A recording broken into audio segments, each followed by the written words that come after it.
et à tous. Je suis particulièrement heureuse parce que c'est notre première séance du séminaire général du LAM pour l'année 2024-2025. Et non seulement c'est la première séance, mais c'est aussi la première fois que nous testons notre nouvelle mouture du séminaire. Parce que pour rappel, dorénavant, les séminaires généraux auront vocation à mettre en lumière les travaux de ses membres. Donc, ça peut être un ouvrage comme celui-là que vous voyez qui entoure Michel. Ça peut être un numéro spécial de revue, ça peut être un documentaire. Enfin, en tout cas, l'idée, c'est que on puisse présenter nos travaux à nos collègues, à celles et ceux que nous croisons tous les jours, mais à qui on n'a pas forcément l'occasion de parler de manière approfondie de ce sur quoi nous travaillons. Et on est évidemment ouvert à un public hors lame, et heureusement, mais voilà, l'idée c'est un petit peu ça. Donc, nous inaugurons cette nouvelle mouture avec le dernier ouvrage de Michel Cahen, qui s'appelle Colonialité, plaidoyer pour la précision d'un concept. Alors, je vais faire quelques mots d'introduction en disant d'abord que c'est un grand plaisir d'inaugurer cette saison avec toi, Michel, avec ton ouvrage. Donc, je rappelle que tu es directeur de recherche émérite du CNRS en histoire.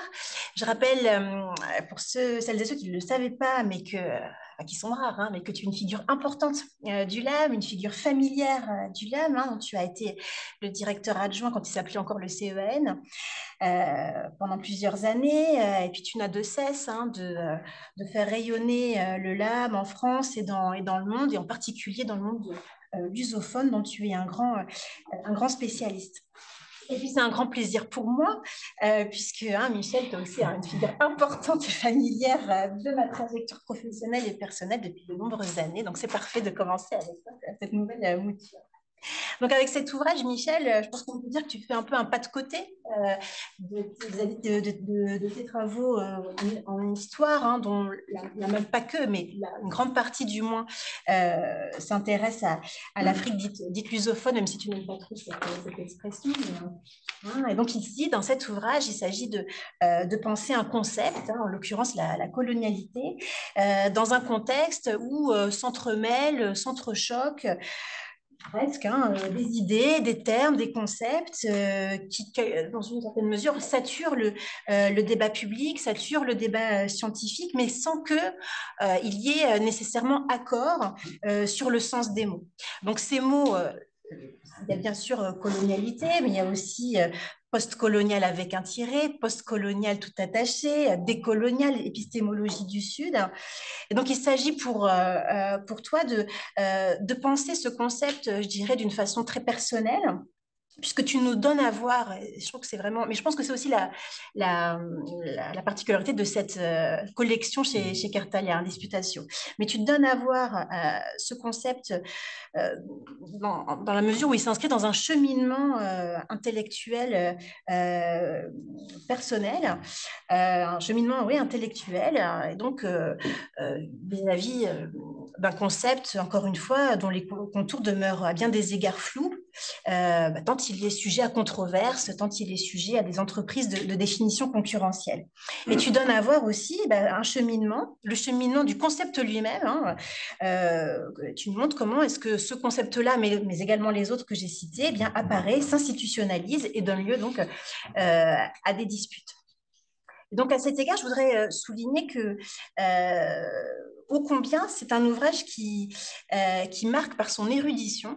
Je vous invite à examiner les notes de bas de page, par exemple, qui sont vraiment impressionnantes par leur richesse bibliographique.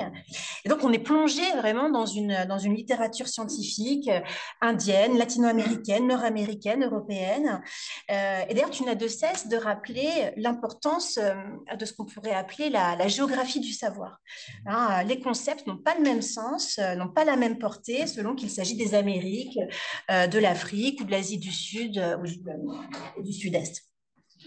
Et puis, c'est un ouvrage, je trouve, qui marque aussi par ton honnêteté et ta transparence intellectuelle et qui sont le reflet, hein, je trouve, du chercheur, du collègue et de l'ami que tu es dans la vie, hein, et en l'occurrence avec une posture qui est critique toujours, mais jamais anti, comme tu le dis à un moment dans l'ouvrage. Puis j'ai envie d'ajouter que tu adoptes dans cet ouvrage une posture réaliste, voire pragmatique, hein, car penser un concept, c'est aussi se positionner et proposer soi-même. Et donc ici, tu soulignes l'impossibilité pratique d'une déprise avec l'hégémonie idéologique occidentale, avec des guillemets, qui risque d'ailleurs, tu le rappelles, hein, de verser dans du culturalisme, ainsi que le proposent donc hein, plusieurs auteurs dits décoloniaux, et qui plaident, eux, pour une rupture mentale avec les valeurs dites occidentales, hein, afin que se révèlent, afin que s'opérationnalisent des épistémés indigènes. Et donc pour toi, le décolonial, hein, c'est, je cite, hein, une posture, une lutte, une recherche en sciences sociales opposée à la colonialité du pouvoir, dont dépend la colonialité du savoir. Mais tu vas nous en dire plus dans un instant. Donc, merci pour cette lecture. Donc, je termine avec un petit point logistique en vous présentant un peu comment on va s'organiser cette séance proprement dit. Donc, Michel, tu vas nous présenter ton ouvrage dans ses grandes lignes, hein, en une vingtaine de minutes. Et ensuite, nous aurons le plaisir d'écouter Didier Galibert, qui est chercheur associé au LAM en histoire et en anthropologie, grand spécialiste de Madagascar. Donc, Didier, toi aussi, tu auras une vingtaine de minutes pour discuter, pour nous faire part de ta lecture de l'ouvrage. Michel, tu lui répondras avant que voilà, nous ouvrions la discussion avec l'ensemble de la salle en présentiel et en Zoom.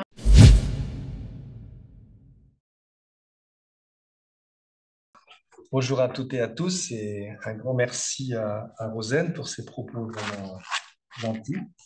Un grand merci à Didier qui a fait l'effort d'étudier mon livre et puis un grand merci à tout le peuple qui est là.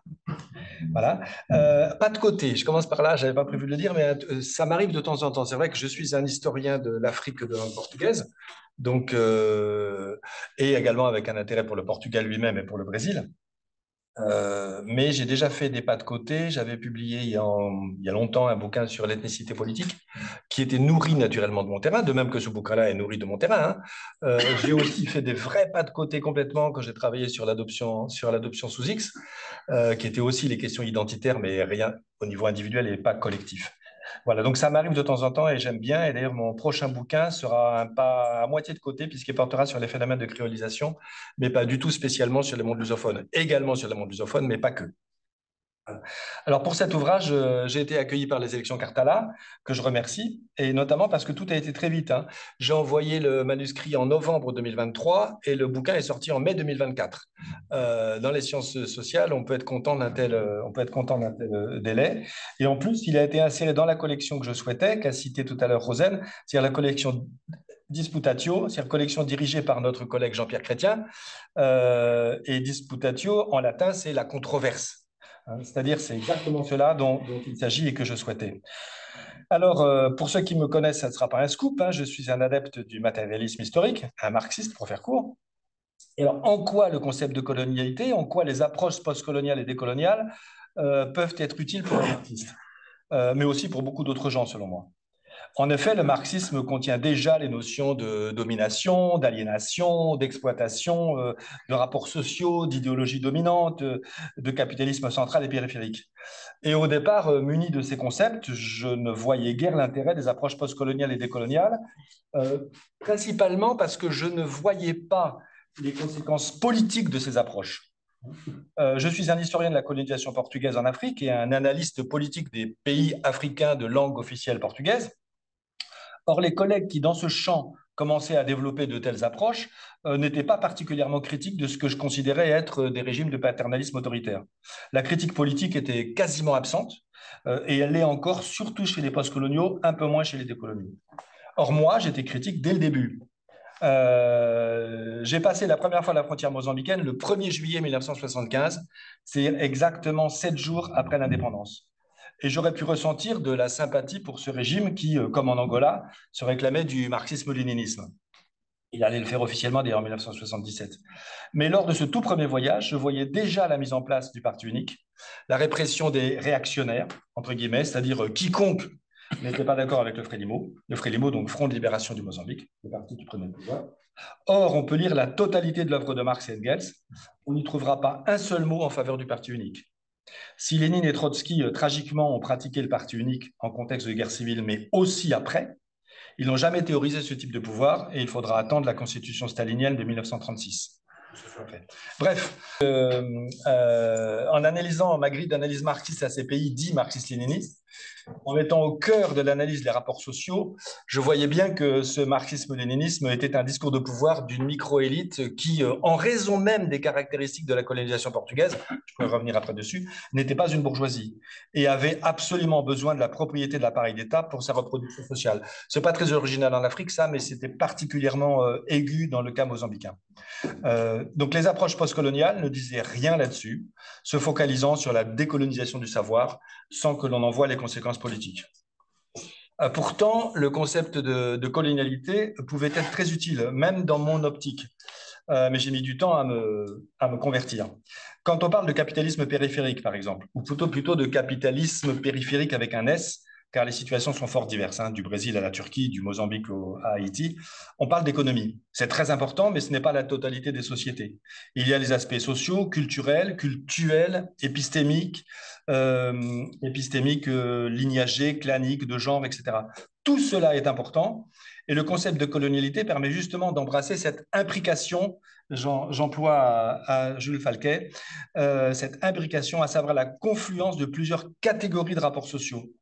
Et donc la colonialité est nécessairement totale, même si elle est diversifiée sur le globe. C'est pourquoi d'ailleurs je parle de régime de colonialité, c'est-à-dire en réalité de régime d'historicité des colonialités.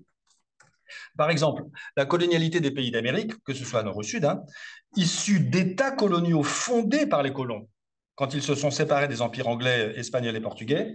Donc une indépendance sans décolonisation ne sera pas la même 2 siècles plus tard que la colonialité d'États africains issus de décolonisation, c'est-à-dire de la réindigénisation de territoires anciennement conquis.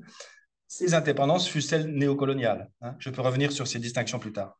Donc la colonialité, c'est donc un système social présent mondialement, mais pas généralisé. Parfois, c'est le système dominant dans une société, ou parfois, elle recouvre seulement quelques caractéristiques d'une société donnée. La colonialité, c'est un phénomène historique. Ce n'est pas, ou en tout cas pas seulement, un héritage colonial, une sorte de colonisation après la colonisation. Il ne faut surtout pas confondre colonialité et néocolonialisme. Je pourrais revenir là-dessus. Selon le fondateur du concept, le sociologue péruvien Aníbal Quijano, c'est la permanence de rapports sociocoloniaux, quel que soit le statut officiel du territoire, qu'il soit formellement colonisé ou non. La colonialité peut exister avant la colonisation, je pourrais donner des exemples. Elle existe bien sûr pendant la colonisation et elle perdure dans de vastes portions de la planète après la colonisation. Ce n'est pas un héritage, c'est la reproduction contemporaine de rapports sociocoloniaux, cependant historiquement situés. C'est une forme de capitalisme qui n'est pas le mode de production capitaliste, soit parce qu'il n'existait pas encore, avant la fin du 19e siècle par exemple, soit parce qu'il fut plus rentable pour le capitalisme en expansion de ne pas prolétariser que de prolétariser. Là, je voudrais faire une petite explication parce que c'est vraiment très, très fondamental. Un prolétaire, selon la conception marxienne, naturellement, un prolétaire, c'est quelqu'un qui vit uniquement ou très principalement de la vente de sa force de travail. Si le patron le paye en dessous du coût de sa reproduction sociale, de lui et de sa famille, soit il meurt, soit il s'enfuit. Donc, il peut être parfois plus rentable de ne pas prolétariser et de subalterniser des sociétés entières avec le maintien de modes de production domestique. Un cas que j'ai beaucoup étudié, c'est le cas du Mozambique pendant le travail forcé. Les Africains hommes de 14 à 60 ans étaient obligés de travailler pour le colon ou l'État ou une société privée pendant 6 mois de l'année.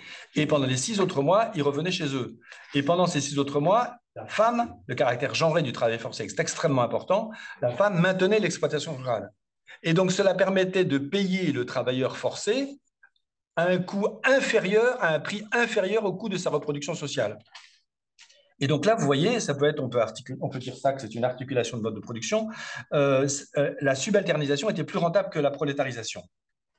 Parfois, cela dit, alors il peut y avoir plein de formes, l'échange inégal, les guerres de conquête, de prédation plus exactement. Parfois, subalterniser des sociétés entières, ce n'est pas suffisant. J'ai oublié quelque chose de très important. Comment obliger les travailleurs saisonniers à rentrer chez eux? Il y avait un système très important qui était le salaire différé. C'est-à-dire que les travailleurs n'étaient pas payés dans la plantation ou dans l'entreprise dans laquelle ils travaillaient. Ils étaient payés qu'une fois qu'ils étaient rentrés chez eux dans le village. C'était un moyen très important de contrôle des mouvements de la population. Le salaire différé permettait d'empêcher la prolétarisation. Et j'ai travaillé sur des archives de la compagnie des planteurs de Sisal, donc en principe moderne, culture industrialisée, et ils se disaient, mais est-ce que ça serait pas mieux qu'on permette la création de travailleurs permanents avec des villages ouvriers autour des plantations? Et ils ont décidé que non, que ça serait beaucoup trop dangereux, beaucoup trop coûteux. Ils ont préféré le maintien du système du travail forcé, donc une subalternisation sans prolétarisation, parce que le travail forcé ne crée pas de prolétariat africain. Et j'ai ainsi défini la colonialité, là je donne qu'un exemple, il y aurait beaucoup de situations possibles. J'ai ainsi défini la colonialité comme l'ensemble, la formule va vous paraître un peu compliquée, mais jamais, tiens, comme l'ensemble des formes d'exploitation non capitaliste de l'oppression capitaliste. Par exemple, l'esclavage, c'est un système non typique du mode de production capitaliste, mais totalement inclus dès le XVe siècle dans le système monde capitaliste. Et d'ailleurs, les formes non capitalistes d'exploitation capitaliste, c'est quelque chose d'extrêmement fréquent, enfin encore aujourd'hui, et qui sont tout à fait indispensables au fonctionnement même du capitalisme. Et alors, en donnant une définition de la colonialité au regard des rapports sociaux, je ne sous-estime absolument pas les aspects culturels, cultuels, épistémiques ou ontologiques, au contraire. Mais je pars de la formation de sociétés périphériques. Donc, périphérique, ce n'est pas un jugement moral, c'est périphérique par rapport au capitalisme central. Donc, la formation de sociétés périphériques par l'expansion du premier âge colonial, celui du mercantilisme et de l'esclavage. Je n'isole pas les aspects socio-économiques des autres aspects. Or, c'est précisément ce que firent et ce que firent les postcoloniaux et plus tard la majorité des décoloniaux, définissant la colonialité comme une simple matrice épistémique. Bon, Marx aurait tout simplement parlé d'idéologie. Et pour rompre avec la colonialité, il faudrait simplement rompre avec épistémé, désobéissance épistémique, etc., etc. Et rapidement, il ne s'est plus agi d'une lutte même épistémique contre le capitalisme, mais contre l'Occident et la modernité. Or, ces derniers ne sont jamais définis. Et personnellement, comme historien, moi je suis désolé, mais je ne sais pas ce qu'est l'Occident. L'Occident, ça va de M. Poutine à M. Trump, en passant par Marx et Hitler. Je ne sais pas ce que c'est que la modernité, à part une période historique de plusieurs siècles extrêmement diversifiée avec des courants totalement antagoniques. Et je trouve que cette vision qui fait l'impasse sur la division capitaliste internationale du travail produit un nouvel orientalisme, ce que Gilbert Achcar a appelé l'orientalisme à rebours. C'est-à-dire on invente un Occident, on homogénéise un Occident, on culturalise un Occident, et quelque part on culturalise aussi le Sud qui lui est soi-disant opposé. Et alors, s'agissant du décolonial, c'est un petit peu plus, par rapport au postcolonial, c'est un petit peu plus étonnant parce que le postcolonial a toujours été archi-dominé par l'analyse textuelle. Il s'agissait de traquer dans les textes qu'est-ce qui était encore eurocentrique ou typique de valeurs coloniales, etc. Alors que le décolonial, au départ au moins, c'était un projet politique. Il s'agissait même si c'était souvent des intellectuels, des universitaires qui le portaient, c'était un projet politique. Il s'agissait de rompre avec l'Occident. Mais justement, cette relativisation de la question capitaliste et au profit de la question occidentale a fait que rapidement, il y a eu dans le décolonial, à mon avis, la même tendance, le même tournant épistémique que pour le postcolonial. Aujourd'hui, d'ailleurs, c'est par hasard si on parle beaucoup plus souvent de la décolonisation du savoir. Je ne sais pas ce que ça veut dire, mais on en parle beaucoup, et pas de la décolonisation du pouvoir. Bon. Alors on peut, et puis malgré ça, le décolonial souffre aussi d'un latinocentrisme extrêmement net. On peut expliquer ce latinocentrisme par la géographie de sa genèse, puisque, comme vous le savez, les approches décoloniales majoritaires sont nées dans l'Amérique andine, et ce n'est pas un hasard. C'est l'Amérique, donc la Bolivie, le Pérou, l'Équateur, l'Amérique où la population indigène, j'emploie le mot indigène parce que c'est le mot qu'on emploie en Amérique du Sud, est encore largement majoritaire, surtout si on en inclut les métis pauvres, et aussi par des intellectuels latino-américains émigrés aux États-Unis. Donc voilà. Mais quand on veut élaborer des concepts de valeur mondiale, comme la colonialité ou le décolonial, c'est-à-dire la lutte contre la colonialité, il faut aussi s'abreuver auprès d'autres expériences historiques. Or, quand vous lisez les textes des décoloniaux, ça commence un tout petit peu à changer, mais ça ne change pas ce que je vais dire. Vous voyez jamais qu'ils ont lu ce qui s'est passé dans les pays arabes, dans l'Empire ottoman, dans l'Asie ou en Afrique subsaharienne. Aujourd'hui, on commence à avoir du décolonial, mais écrit par des auteurs africains, ou écrit par des auteurs arabes, ou écrit par des auteurs turcs, qui naturellement partent de leur terrain. Et souvent, bon, j'ai pas tout lu encore, hein, mais souvent, malgré tout, pour ne faire que peindre selon la couleur de leur nationalité et en répétant la même chose. Bon. En tout cas, pour aboutir à des concepts mondiaux, il faut aussi s'abreuver auprès d'autres expériences historiques, ce qu'ils ne font pas. Or, je peux dire la grosse majorité des décoloniaux américains, 1492 serait la date de naissance du système monde. Ce qui, moi, en tant qu'historien, me laisse pantois. C'est l'ancien monde, c'est-à-dire le bloc Europe, Asie, Afrique, était producteur de système monde capitaliste, mais pas mode de production capitaliste, bien sûr, était producteur de système monde depuis des siècles. Le voyage de Marco Polo en est un bon exemple. Venise qui faisait le commerce avec l'océan Indien, voilà, le montre bien. Et il y a une rupture qui est très importante et à laquelle on ne réfléchit pas assez. Avant 1492, c'est 1453. 1453, c'est la chute de Constantinople, donc la fin de l'Empire ottoman. Et c'est aussi, par conséquence, la fin de l'esclavage blanc de l'export byzantin. Pardon? De l'Empire byzantin. Qu'est-ce que j'ai dit? Ottoman. Pardon. C'est la victoire de l'Empire ottoman. Au contraire, excuse-moi. Non, non, je t'en prie. Voilà. C'est la fin de l'essentiel de l'arrivée d'esclaves blancs en péninsule ibérique. Parce que là encore, certains des coloniaux disent oui, l'esclavage a repris alors qu'il avait disparu en Europe. Mais c'est absolument faux. En Europe du Sud, en Italie, en Espagne et au Portugal, au XIIIe siècle, il y avait des centaines de milliers d'esclaves. Je dis bien d'esclaves, pas de serfs. D'esclaves. Bon. Et dont la grosse majorité étaient blancs. Il y a toujours eu quelques esclaves noirs parce qu'ils étaient pris dans les bateaux arabes qui avaient des esclaves noirs. Et donc, on prenait tous les gens qui étaient là. Mais c'était pas. Et cette rupture de 1453 explique aussi la volonté, y compris de la noblesse portugaise, de lutter contre Grenade, alors qu'il n'y avait pas de frontières communes. Hein. Grenade était entièrement enclavée dans la Castille déjà, ou rapidement le fait d'aller faire des grandes découvertes pour aller chercher des esclaves ailleurs. Donc, il sous-estime complètement le rôle de l'ancien monde dans la production du système monde. Et l'esclavage, par exemple, selon eux, serait très principalement la traite transatlantique. Ça, c'est vrai à partir de la fin du XVIe siècle. Mais il y a une continuité énorme du trafic depuis le Moyen-Âge, esclavage blanc, méditerranéen et est-européen, comme je l'ai dit, à cause de 1453, enfin, jusqu'en 1453, la guerre contre le califat de Grenade. Il y a la traite est-atlantique, très importante. Je veux dire, très rapidement, les Portugais descendent la côte de l'Afrique et détournent à leur profit la traite transsaharienne avec l'alliance avec des tribus berbères. Ils appelaient les morts de page, les morts de paix, c'est-à-dire des tribus berbères qui trouvaient plus rentable de vendre aux caravelles portugaises que de vendre aux pays, au sultanat ou aux États musulmans du nord de l'Afrique. Et par exemple, dès 1432, donc très très tôt, il y a la factorerie d'Arguing, aujourd'hui c'est en Mauritanie, c'est un dépôt d'esclaves. Bon. Et puis après, elle devient une traite donc est-atlantique, puis moyenne-atlantique. C'est l'esclavage des Guanches aux Canaries commence en 1340. Bon. Après, il y a Madère, où il y a les premières plantations de canne à sucre. Il y a les Açores. Puis après, naturellement, il y a la dimension industrielle de la traite transatlantique que je ne vais évidemment pas sous-estimer. Mais ce que je veux dire, c'est qu'il n'y a pas de rupture en 1492. Bon. En plus, il y a une ignorance complète de l'expansion asiatique, notamment portugaise. En même temps que Christophe Colomb arrive dans les Antilles, en même temps, les Portugais sont à Goa, sont dans l'océan Indien. Et au départ, parce que l'Asie faisait déjà partie du système monde, les Portugais court-circuitent le monde arabe dans le commerce vers l'Occident, mais c'est plus rentable que l'Amérique, parce que certes, Christophe Colomb arrive en 1492, mais même les conquistadors qui au début ne font que détruire, c'est 1518, si mes souvenirs sont bons, c'est 1520. Et pour que l'économie brésilienne démarre, l'économie coloniale du Brésil démarre, il faut attendre 1600 à peu près. Donc l'Asie a été très importante bien après 1492. Et en même temps, aurait émergé, en même temps que la colonialité et la modernité Et la race aurait émergé en même temps.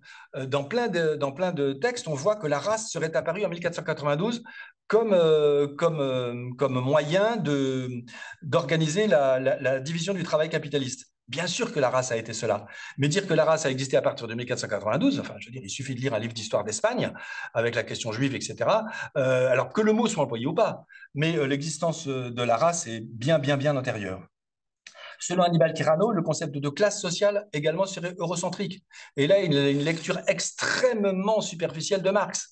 Parce que en disant, il accuse Marx d'eurocentrisme en ayant considéré que le rapport entre la bourgeoisie et la classe ouvrière, c'était la contradiction sur toute la Terre, parce que lui, Marx, était en Europe où ça existait comme ça. Or, c'est pas vrai. Quand paraît le manifeste communiste en 1848, le prolétariat est une classe extrêmement minoritaire, encore extrêmement mineure, et ça a été la grande capacité de vision de Marx et Engels, de voir que cette classe qui apparaissait allait devenir un moyen fondamental de polarisation de toutes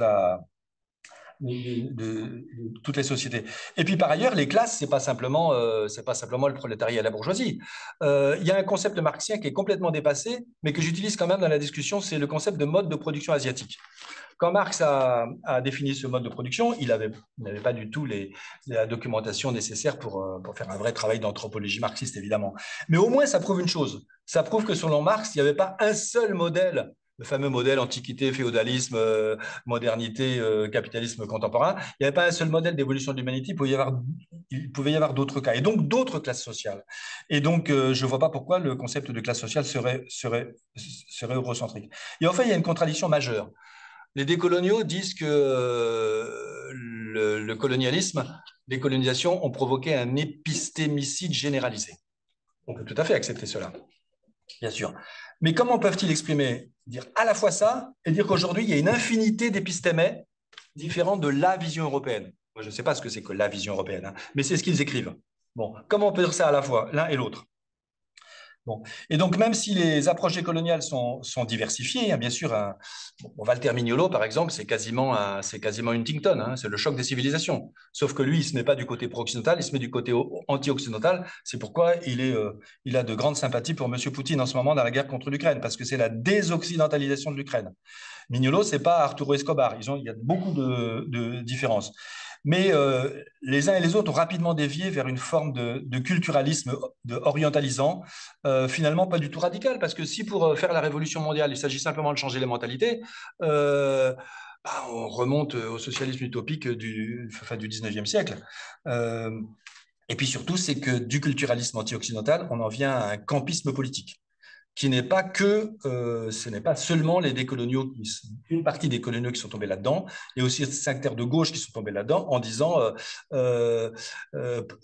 Poutine lutte contre l'extension de l'OTAN, Poutine est contre l'Occident, nous sommes contre l'Occident, nous sommes pour Poutine. J'exagère un petit peu, mais en gros, la théorie selon laquelle l'ennemi de mon ennemi est mon ami, qui a produit des catastrophes sur la Terre entière. Donc, l'évolution finale, et qui est clairement visible dans le dernier bouquin de Mignolo, que j'ai pu juste citer tout à la fin du bouquin, mais que je n'avais pas eu le temps encore d'étudier. C'est vraiment, c'est vraiment très huntingtonien et carrément de droite, quoi. Alors, est-ce que ça voudrait dire que je mets le concept de colonialité à l'eau? Ben non, pas du tout. Parce que justement, je critique ces gens-là, je les critique, donc c'est la partie critique, mais je ne suis pas anti. Je pense sincèrement que le concept de colonialité et tout ce qui suit, on pourra discuter après postcolonial avec ou sans trait d'union, décolonial, décolonisation, décolonialisation, on pourra discuter de tout ça après. Mais ça permet vraiment de, de synthétiser des sociétés entières et pas simplement le mode de production, ou pas simplement la culture, ou pas simplement la religion, etc. Donc, moi, ce que je souhaite, c'est là-dessus que j'ai terminé le bouquin, c'est de développer un décolonial matérialiste qui, de mon point de vue marxiste, sera quand même très utile parce que certains marxistes ont quand même eu une sérieuse tendance comment dire, à un économicisme, quoi. Qu'en gros, il n'y aurait que l'économie qui serait importante et que la conscience de classe serait simplement réduite à celle de la bourgeoisie ou à celle du prolétariat.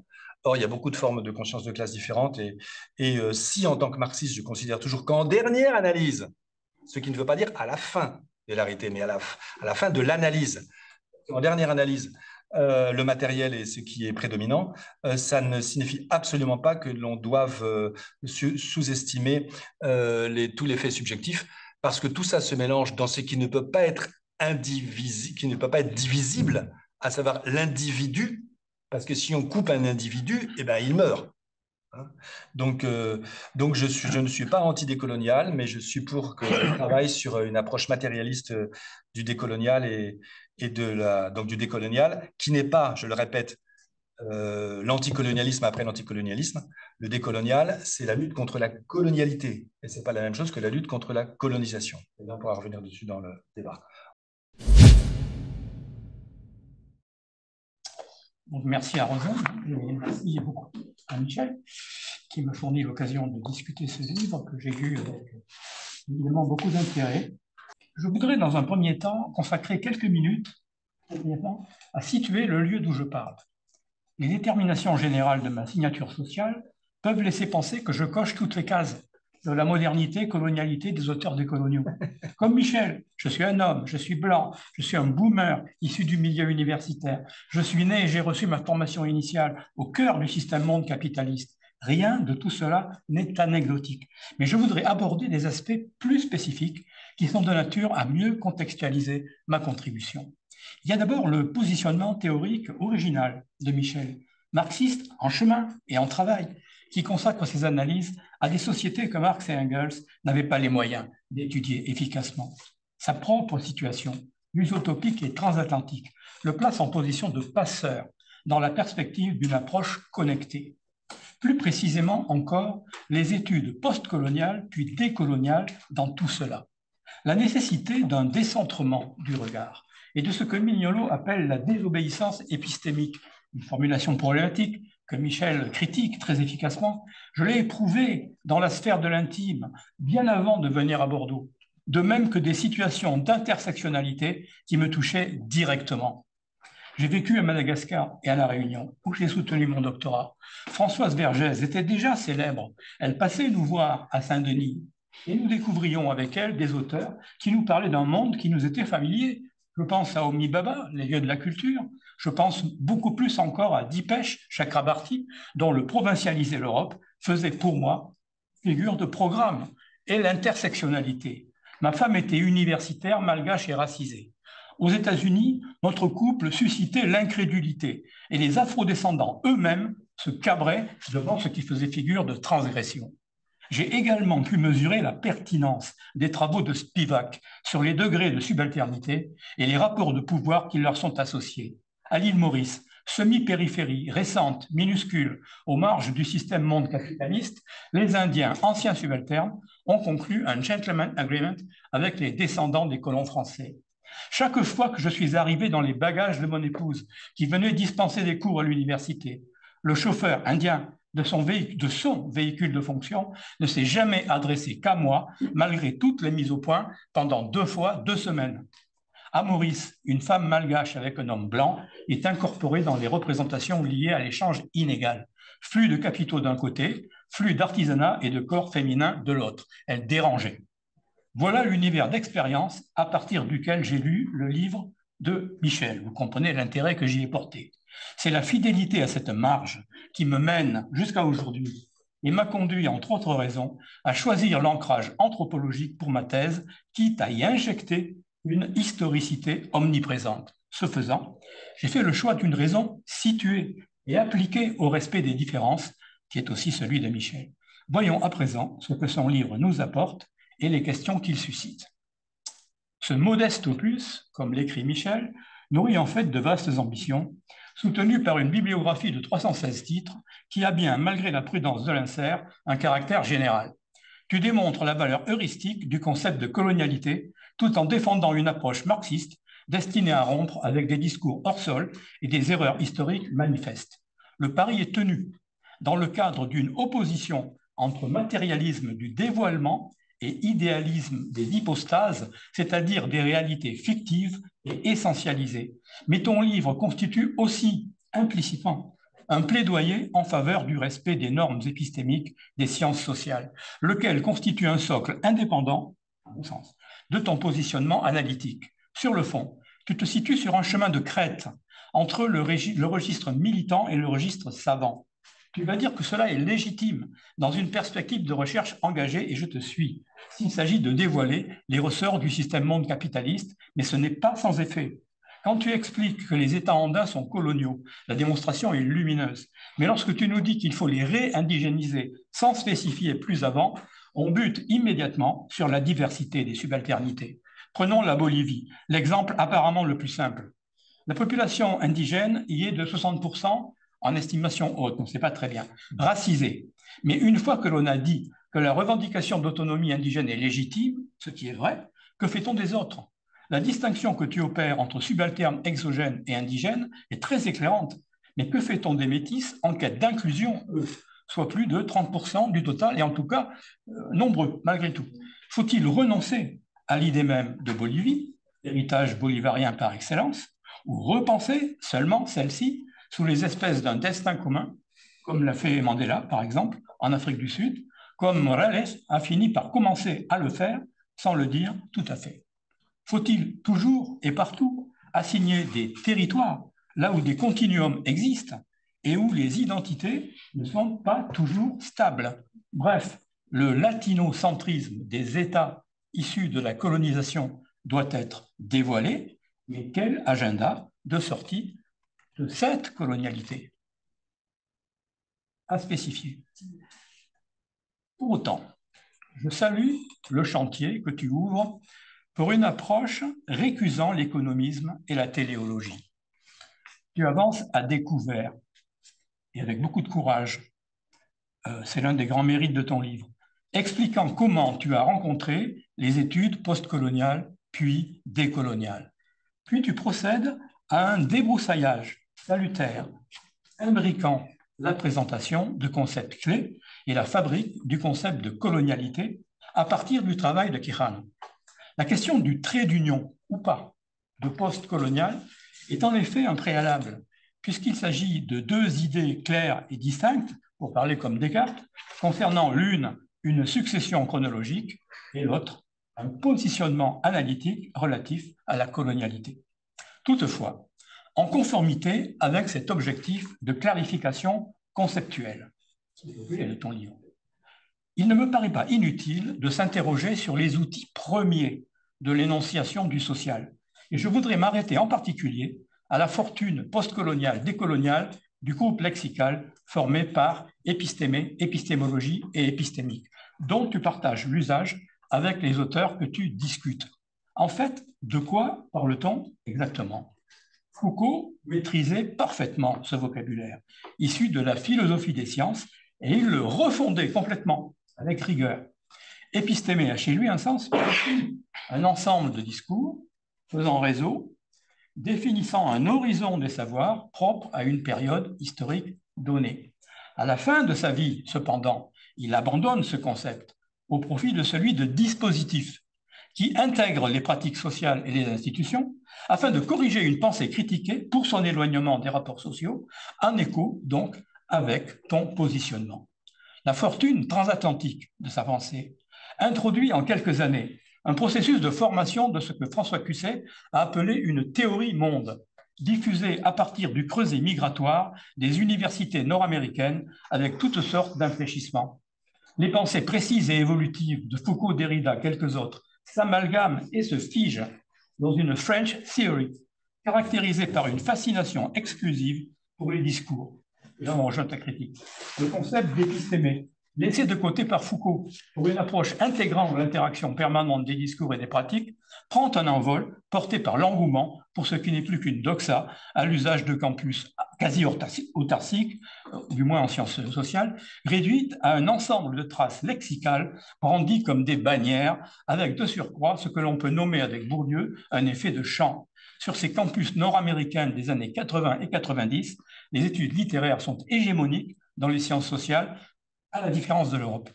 Et c'est là que nous retrouvons nos penseurs postcoloniaux et décoloniaux, qui sur ce plan se ressemblent, parce qu'ils se révoltent contre la même matrice impériale de formation universitaire, tout en reprenant ces outils conceptuels.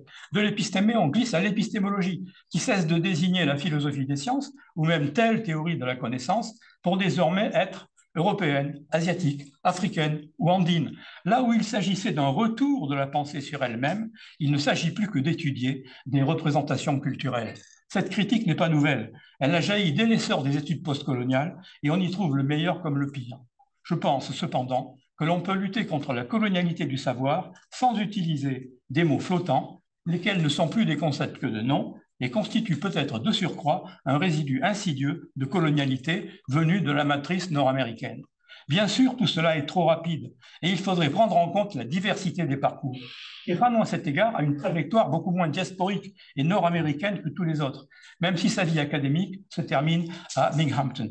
Escobar a soutenu son PhD à Berkeley. Il a enseigné à l'Université de Caroline du Nord avant de colombianiser sa carrière depuis 2018. De tous, Mignolo est le plus conforme à la trajectoire de l'ancien étudiant exilique, pour parler comme QC, devenu professeur à Duke University avec un détour doctoral par l'EHESS. J'ajoute que sa spécialité de sémioticien le mettait singulièrement en contact avec le textualisme de la théorie française. Toujours dans le registre de l'invention verbale, tu nous fais également découvrir la notion de senti-pensée, mobilisée par Arturo Escobar. Et là, je me demande, pourquoi ce néologisme pour désigner de l'altérité culturelle? Un anthropologue comme Philippe Descola nous dit que les Achuar, chez lesquels il a vécu, ne conçoivent pas la césure entre nature et culture, du tout. Ils socialisent la nature par l'interprétation des rêves et par des incantations qu'ils se chantent en silence à eux-mêmes toute la journée, adressées indistinctement à tel individu, telle plante ou tel ruisseau, en contradiction absolue avec ce que les auteurs que tu discutes appellent l'épistémie occidentale. Ils pensent, puisque ce sont des paroles chantées, mais pas comme nous, et ce faisant, ils partagent avec nous le langage articulé, commun d'un propre de l'humanité. Sous couvert de les valoriser, l'invention d'un mot nouveau les sépare, là où ce que tu nommes, si justement l'universel concret, nous confirme que ce sont nos frères.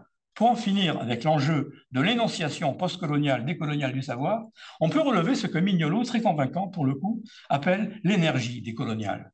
C'est aussi de cela qu'il s'agit. Utiliser la valeur performative du langage comme une arme, arracher aux penseurs du centre le monopole d'un langage savant acquis dans l'exil. Peut-être gagnerait-on à reprendre l'examen critique de ce vocabulaire flamboyant au goût de revanche. Il ne s'agit absolument pas de s'inscrire dans la colonialité du savoir, de reprendre la main sur ce qui serait une dégénérescence des auteurs canoniques européens, mais plutôt de maîtriser les transferts, cerner les dérapages sémantiques, mais aussi, et c'est encore plus important, les malentendus fondateurs. Là aussi, donc, il faut débroussailler. Tu montres bien l'utilité de ce concept de colonialité à condition d'introduire le maintien des rapports sociaux installés par la colonisation. Là où Quijano ne voit qu'une épistémée de la modernité, avec une majuscule, c'est-à-dire un système de représentation essentialisé. La distinction que tu opères entre décolonisation et décolonialisation, moi, me paraît très éclairante. Réindigénisation d'une part, élimination des rapports sociaux coloniaux d'autre part. Par contre, celle que tu opères entre rapports hérités et rapports reproduits me convainc moins. Si les rapports sociaux se reproduisent, c'est parce qu'il y a une concaténation de facteurs inscrite dans une durée historique, c'est-à-dire un héritage. On pense à Bourdieu et Passeron, qui intitulent leur livre « Les héritiers », afin de cerner la reproduction, toujours actuelle, d'un rapport au savoir. Tu suis les écrits décoloniaux au fur et à mesure de leur apparition. C'était d'autant plus indiqué qu'ils constituent, je te cite, un nuage, un foisonnement caractéristique d'une mobilisation anti-impérialiste qui se cherche. Mais le titre du chapitre 2 indique clairement l'intention structurante de ton livre, la colonialité du système monde capitaliste. En effet, ton analyse critique ne se contente pas de contextualiser et de clarifier la profusion des textes. Tu refondes la colonialité en l'articulant avec une théorie générale des rapports sociaux et des inégalités territoriales appuyées sur les travaux que Wallerstein a consacrés donc à ce qu'il appelle un système monde.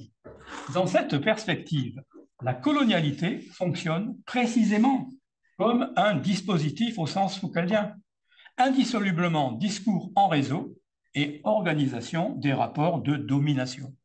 C'est le premier rapport majeur de ton livre, dont la critique de la révolution épistémique, désignant pour Mignolo le cœur de la pensée décoloniale, est centrale dans ta démonstration. Comment une simple déprise mentale pourrait-elle modifier les rapports sociaux et qui va s'engager dans les luttes sociales sur un mot d'ordre aussi étranger au monde de vie et aux ressources culturelles des subalternes. Le second apport majeur est bien sûr le concept de régime de colonialité, que tu as pu forger grâce à la prise en compte des formations sociales historiques. Nous avons ici les bases d'une analyse spatiale qui articule une logique globale avec des temporalités et des configurations spécifiques de pouvoir. La Bolivie nous a fourni l'occasion d'un débat autour des indépendances sans décolonisation, auquel il faut ajouter ce que tu appelles les décolonisations sans indépendance. Vaste sujet, pour moi qui ai vécu dans la France d'outre-mer. Et les indépendances avec réindigénisation de l'État. La substitution de l'État-nation postcolonial à ce que tu appelles les nations africaines précoloniales mérite l'examen. Je suis tenté de voir, dans l'utilisation de ce terme de nation, un emprunt à la littérature indigéniste américaine, qui nous dira. Je puis seulement dire que les travaux de l'anthropologie politique africaniste ne l'utilisent pas, à ma connaissance, même si l'invention de la tradition conduit à parler aujourd'hui d'une nation zoulou, par exemple. Je propose par ailleurs de parler plutôt de régime historique, de colonialité, là où tu évoques des régimes d'historicité de celle-ci, descendent à François Hartog, cette notion dont il a la paternité, avec un sens différent. Un régime d'historicité, c'est une expérience sociale du temps, caractéristique d'une période historique, avec un certain rapport entre le passé, le présent et le futur. J'ai dit que tu relevais beaucoup d'erreurs. Je ne vais pas tout reprendre, j'en ai déjà parlé. Juste quelques observations pour aller dans le même sens et faire des suggestions. Aucun historien ne saurait réduire un processus à une date, 1492. Ce langage métaphorique est mobilisateur. Il est étranger à l'analyse du social. On ne peut que t'approuver. La colonialité a-t-elle inventé la race, comme l'écrivent Quijano et Lugones?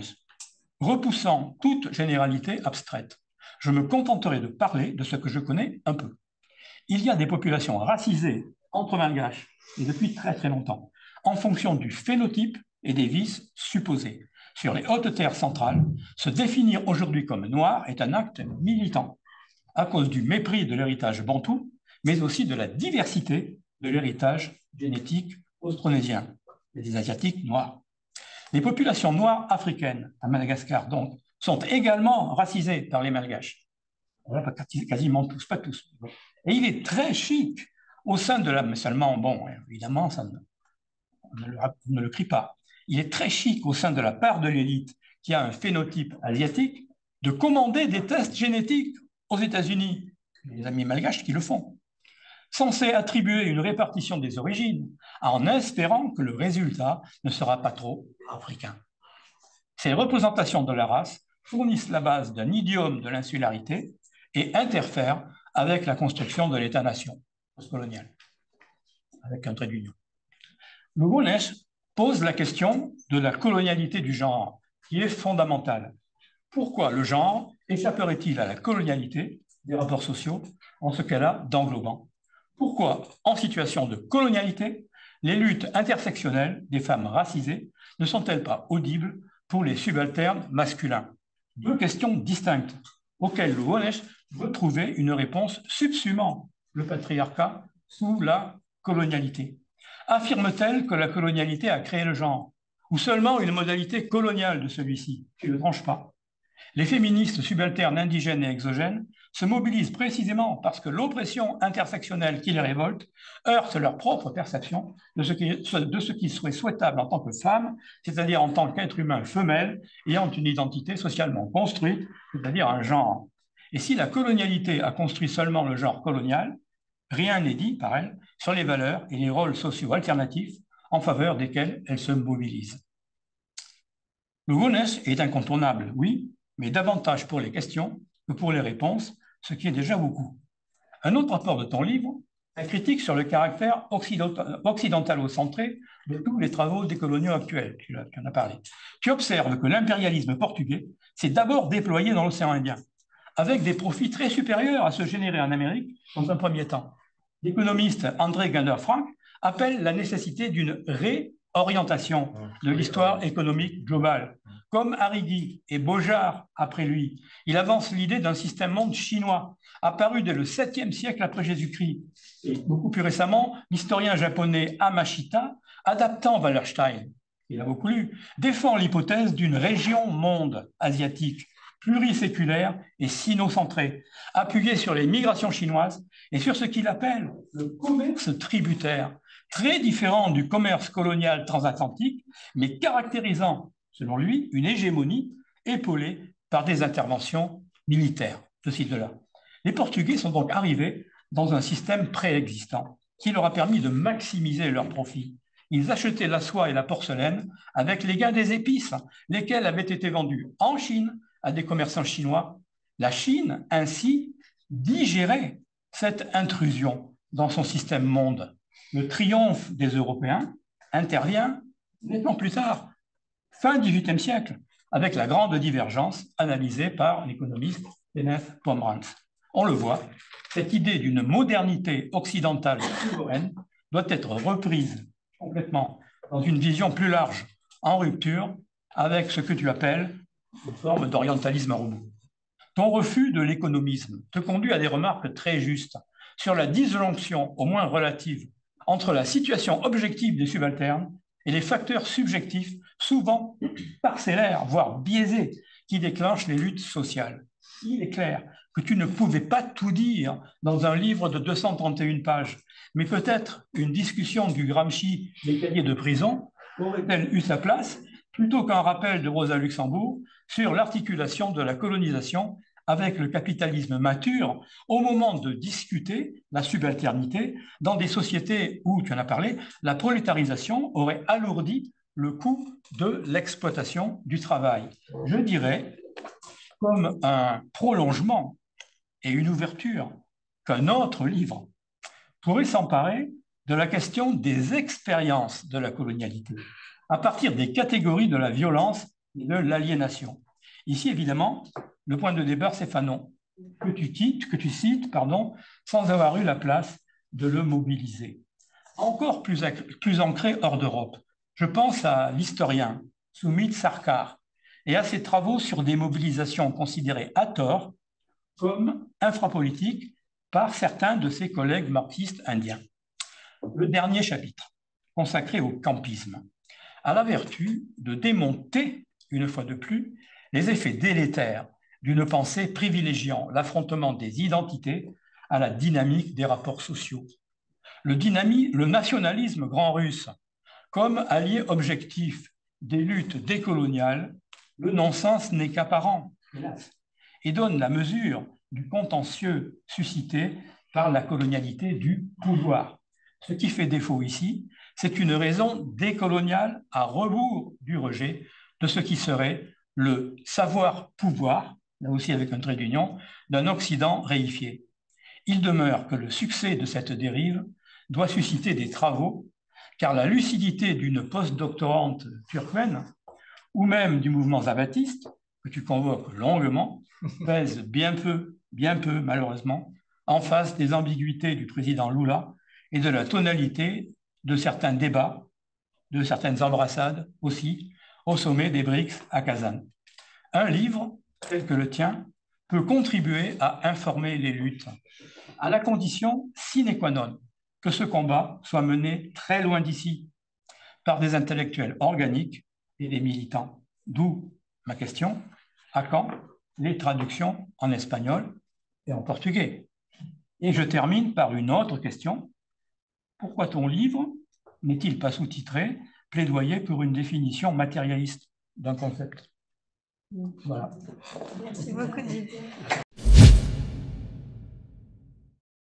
Même pas, parce que j'espère qu'on va discuter. Là, non, je suis impressionné, comme toujours, par la culture de Didier.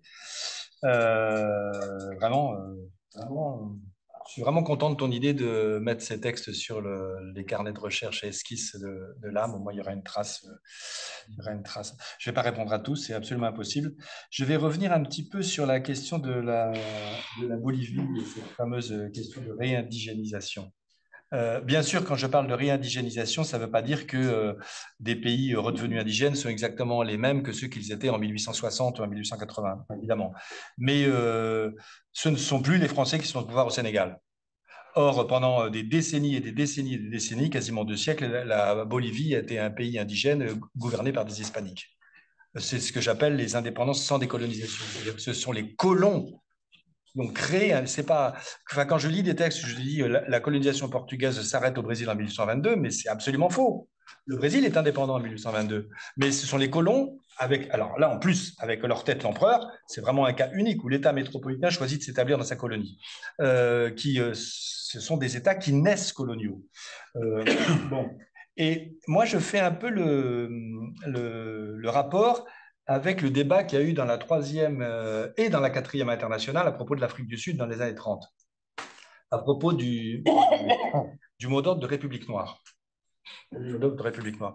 Le Parti communiste sud-africain était pour le mot d'ordre de République noire et les rares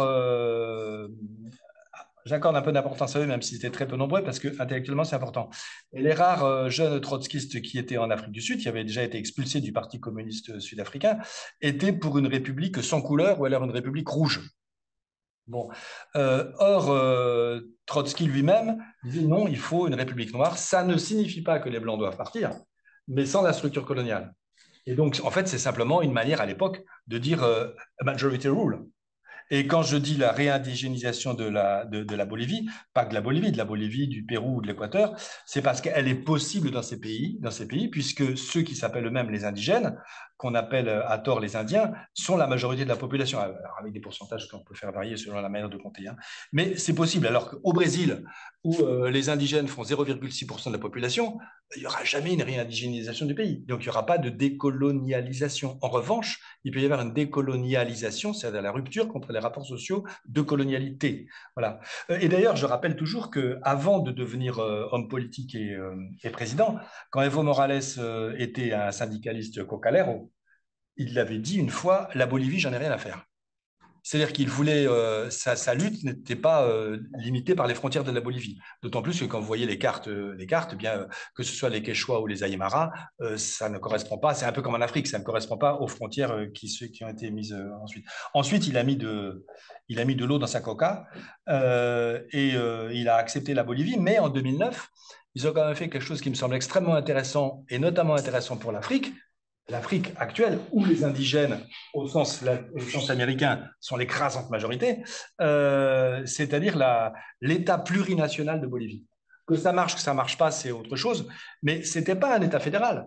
C'était l'État lui-même qui était plurinational. Et donc, il n'y avait pas une législation particulière pour tel ou tel peuple, non, c'était l'État lui-même qui devait tenir compte de cette multinationalité qui incluait les hispaniques. Même s'ils ont pas remis en cause le nom de Bolivie, qui vient évidemment de Bolivar, et même si il faut bien comprendre ce qu'était le bolivarisme, parce qu'aujourd'hui on croit que le bolivarisme c'est Hugo Chavez ou Maduro au Venezuela, ce qui est une fantastique reconstitution de l'histoire, puisque Bolivar a été un indépendantiste colonial blanc, et qu'il était tout à fait terrorisé par ce qu'il appelait la pardocracia, c'est-à-dire le pouvoir des métis. Bon, là, je m'éloigne un petit peu. Mais donc, pour moi, la décolonisation est possible dans certains pays. Aux pays andins, il faudrait rajouter le Guatemala. C'est les seuls, dans les autres pays, Mexique ou tout ça, les indigènes sont au maximum d'à peu près 20%.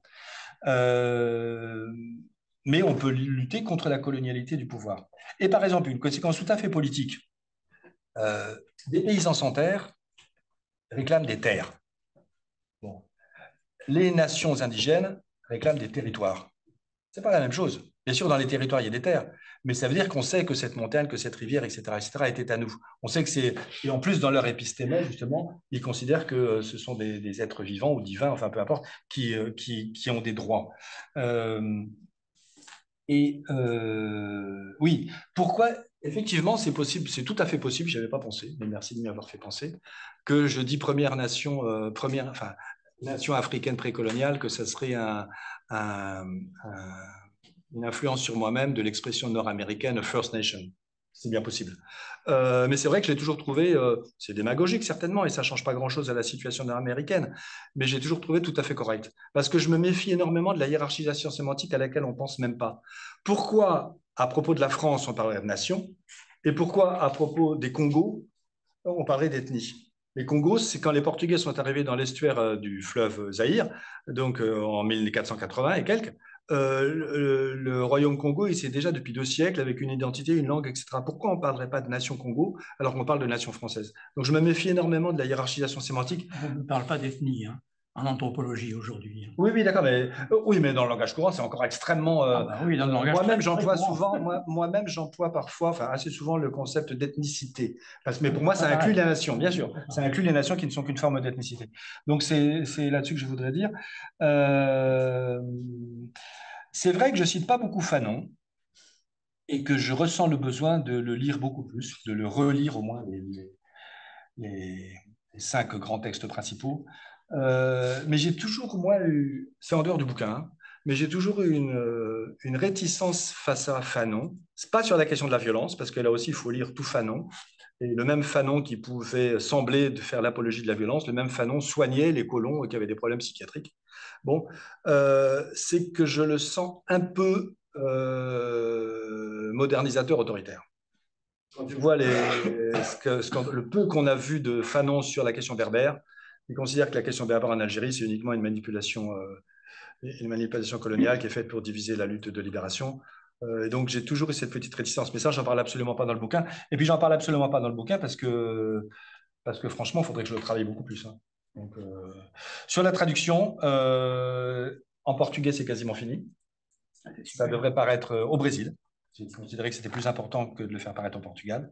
En anglais, je suis en pourparlers avec Verso, l'éditeur Verso, mais ce n'est pas encore fait. J'ai eu un bon accueil, mais là, j'ai plus de nouvelles. On verra bien. Bien sûr, j'aimerais que. Alors, cela dit, ce bouquin est quand même avant tout fait pour un lectorat français, quoi. D'ailleurs, dans l'édition brésilienne, je mettrai une annexe. Je parlerai de questions brésiliennes, proprement dit. Je ne sais pas comment un lectorat anglais, enfin anglophone, lirait ça. Ça, c'est à vous de me dire. Je ne sais pas. Je crois que je vais m'arrêter là parce que sinon il y aurait. Mais merci beaucoup, beaucoup, hein, Didier. Je relirai ton texte avec. Comment dire, à tête reposée. Voilà, à tête reposée. Moi, je me suis régalé à te lire. Tant mieux. Mais non, mais c'est vraiment très utile.